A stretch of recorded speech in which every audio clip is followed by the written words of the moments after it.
سورۃ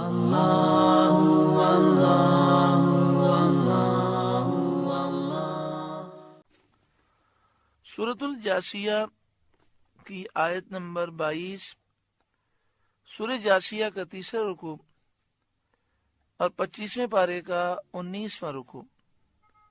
اللہ رب العالمین نے ارشاد فرمایا، وَخَلَقَ اللَّهُ السَّمَاوَاتِ وَالْأَرْضَ بِالْحَقِّ، اور اللہ نے آسمانوں و زمین کو حق کے ساتھ بنایا کہ اس کی قدرت اور وحدانیت کی دلیل ہو۔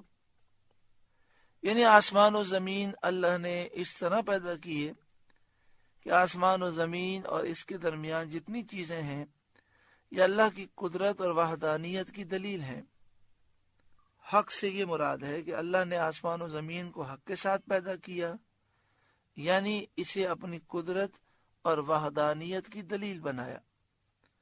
وَلِتُجْزَى كُلُّ نَفْسٍ بِمَا كَسَبَتْ، اور اس لیے کہ ہر جان اپنے کیے کا بدلہ پائے، نیک نیکی کا بدلہ پائے، بد بدی کا بدلہ پائے۔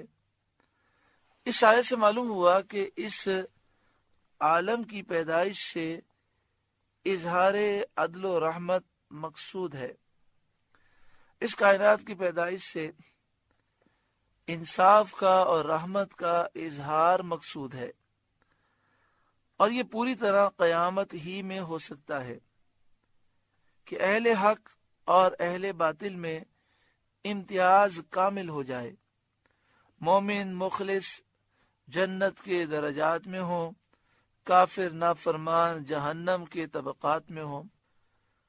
وَهُمْ لَا يُظْلَمُونَ، اور ان پر ظلم نہ ہوگا۔ أَفَرَأَيْتَ مَنِ اتَّخَذَ إِلَٰهَهُ هَوَاهُ، بھلا دیکھو تو وہ جس نے اپنی خواہش کو اپنا خدا ٹھہرا لیا اور اپنی خواہش کا تابع ہو گیا، جسے نفس نے چاہا پوجنے لگا۔ یعنی جو اپنی خواہشات کے پیچھے چلے، اس کے متعلق فرمایا کہ دیکھو اس نے اپنی خواہش کو اپنا خدا بنا لیا، خواہش کی پیروی کرتا ہے، نفس جسے چاہتا ہے اسے پوجتا ہے۔ مشرکین کا یہی حال تھا کہ وہ پتھر، سونے، چاندی وغیرہ کو پوجتے تھے۔ جب کوئی چیز انہیں پہلی چیز سے اچھی معلوم ہوتی تھی تو پہلی کو توڑ دیتے، پھینک دیتے، دوسری کو پوجنے لگتے۔ وَأَضَلَّهُ اللَّهُ عَلَى عِلْمٍ، اور اللہ نے اسے باوصف علم کے گمراہ کیا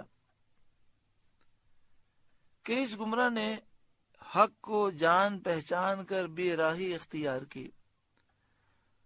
وَأَضَلَّهُ اللَّهُ عَلَى عِلْمٍ، علم کے باوجود اللہ نے اسے گمراہ کر دیا۔ مراد یہ ہے کہ یہ گمراہ شخص حق کو جانتا بھی تھا، پہچانتا بھی تھا، لیکن پھر بھی گمراہی کو اس نے اختیار کیا۔ مفسرین نے اس کے یہ معنی بھی بیان کیے ہیں کہ اللہ تعالیٰ نے اس کے انجام کار اور اس کے شقی ہونے کو جانتے ہوئے اسے گمراہ کیا۔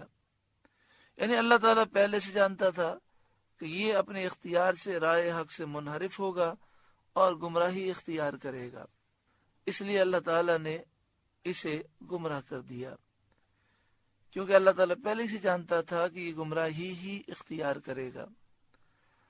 وَخَتَمَ عَلَى سَمْعِهِ وَقَلْبِهِ، اور اس کے کان اور دل پر مہر لگا دی۔ وَجَعَلَ عَلَى بَصَرِهِ غِشَاوَةً، اور اس کی آنکھوں پر پردہ ڈالا،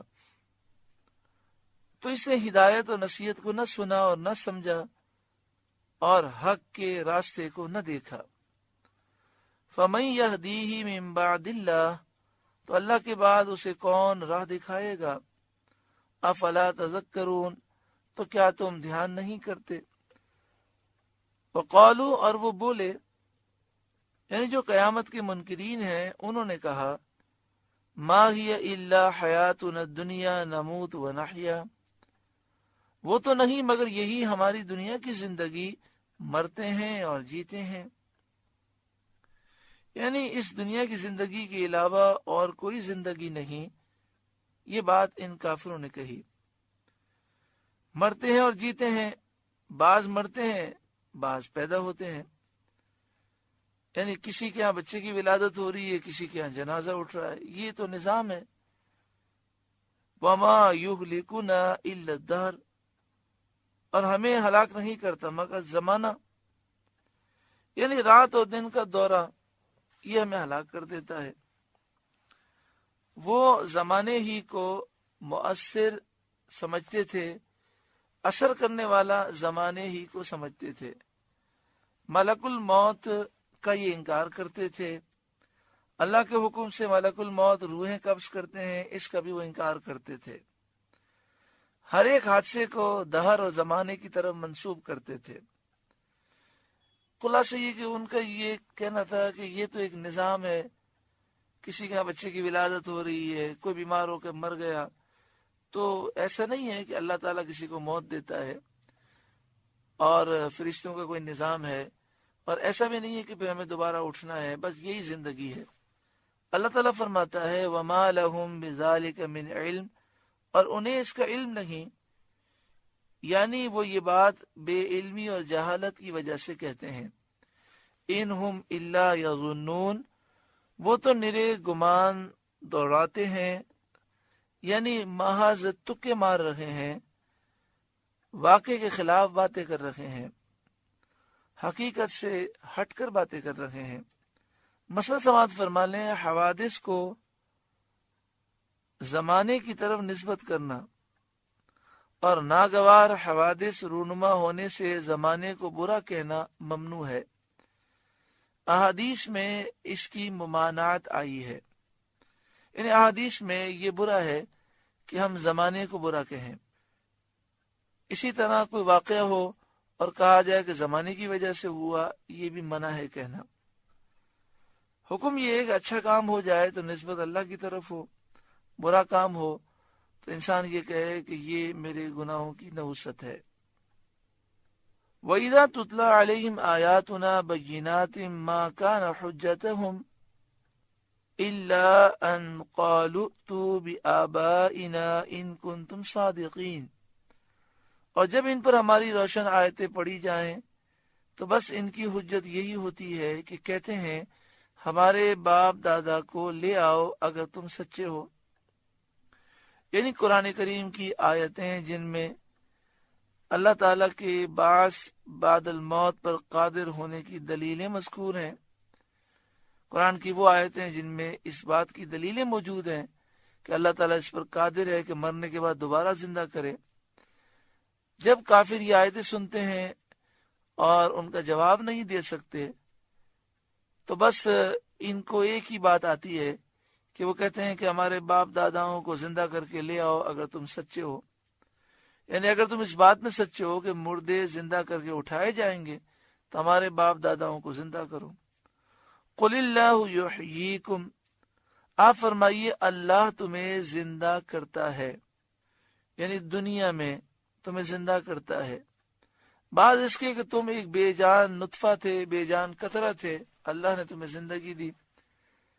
ثم یمیتکم، پھر تم کو مارے گا، تمہاری عمریں پوری ہونے کے وقت جب موت کا وقت آئے گا تو تمہیں موت آئے گی، اللہ تمہیں مارے گا۔